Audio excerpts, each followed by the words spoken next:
Does the mood suggest that the UK and the EU might be close to getting that all-elusive deal? Good morning, Belle. Well, it was very quiet last week on the Brexit front. There were no breakthroughs as expected. The technical negotiations were still ongoing, but there weren't any face-to-face meetings between Michel Barnier and Dominic Raab. But this report coming out over the weekend seems to suggest that they've been working away behind the scenes and that Theresa May have gotten a deal which would see the whole of the UK staying in a customs union with the EU. Now, why is that important? Well, it would avoid the whole question of the Irish backstop, because as it stands at the moment, it would have to have either a border in the Irish Sea or a hard border along between the Republic of Ireland and Northern Ireland. Now, that hard border is unacceptable, people say, under the terms of the Good Friday Agreement, and would be very hard practically to implement. And the DUP, the Northern Irish party that supports Theresa May here in the House of Commons, would simply not accept a border in the Irish Sea because they would worry it would create a different situation for Northern Ireland to the rest of the UK. So a very tricky predicament for Theresa May. She's been trying to battle this for the past couple of months, but if she has managed to get a deal which would see a customs union with the UK and the EU, with apparently goods being checked in factories, in transit and not at borders themselves, then that would be a big concession from the EU and a big boon for Theresa May to try to get this sorted, because as it stands there is still no summit planned for this month with the EU. They had one last month in Brussels, but no real progress was made for them to decide to declare one. But if this has been decided now that this will be offered along with what's been called a FEP, a Future Economic Partnership, along the lines of what Canada has with the EU, then Theresa May might just be in with a chance of getting a summit this week, this month even, with the EU. And Vincent, if, as you've described, that deal does include the UK staying within some form of EU customs union, Theresa May will still face opposition from within her own party to that, won't she? That's right. Theresa May will still face opposition from the Brexiteers within her own party, who some of them now very much keen on the idea of no deal, just going to WTO rules.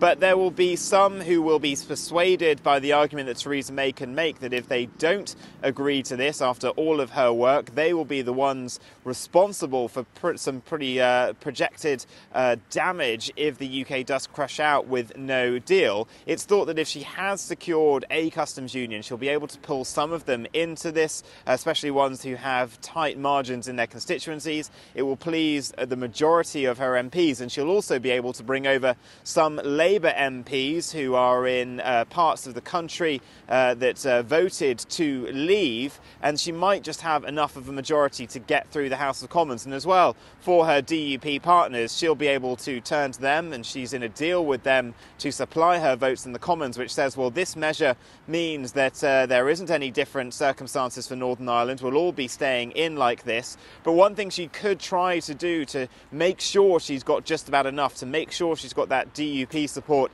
and from her own Brexiteers, is to have some kind of exit clause in the deal so that it's not a continuous process, but something that they can see that for the time being is needed. And Vincent, the other Brexit story that's been rumbling on over the weekend is regarding businessman and political donor Aaron Banks and where the funding came from for his Leave campaign donations during the Brexit referendum. He's now given his side of the story over the weekend, hasn't he? That's right. Aaron Banks came back from seemingly vacationing, I think it was in the Caribbean, when all this broke last week. And this is about the Electoral Commission's investigation into his Leave.eu campaign. Now, that wasn't the official Leave campaign, but it was one that played a pretty prominent part during the referendum and has been very active since. It was very aligned with the former UKIP leader Nigel Farage. Now, Mr. Banks is being now investigated by the National Crime Agency because the Electoral Commission says that what they have found goes beyond electoral law. This is all to do with an £8 million loan to that Leave.eu group to help fund it during the referendum. Now, Mr. Banks is a pretty bombastic figure. He was on the BBC yesterday, and here's what he had to say about accusations of criminality.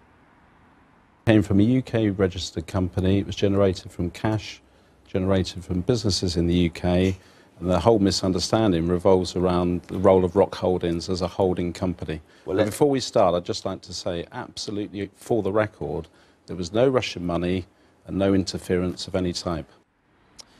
Well, Russian money is, of course, something that has been talked about for the past couple of years, whether there has been that kind of interference.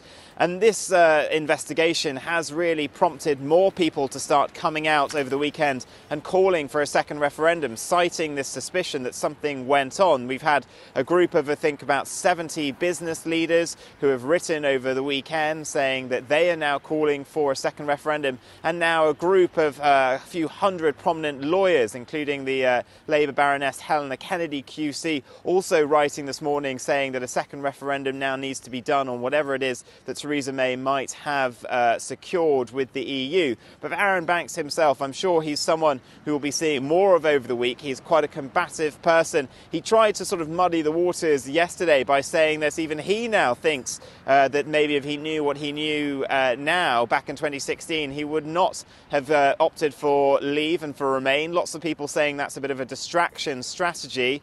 But Arron Banks is someone who will be fighting this, and I think we'll be seeing him over the next few weeks being very combative with this investigation.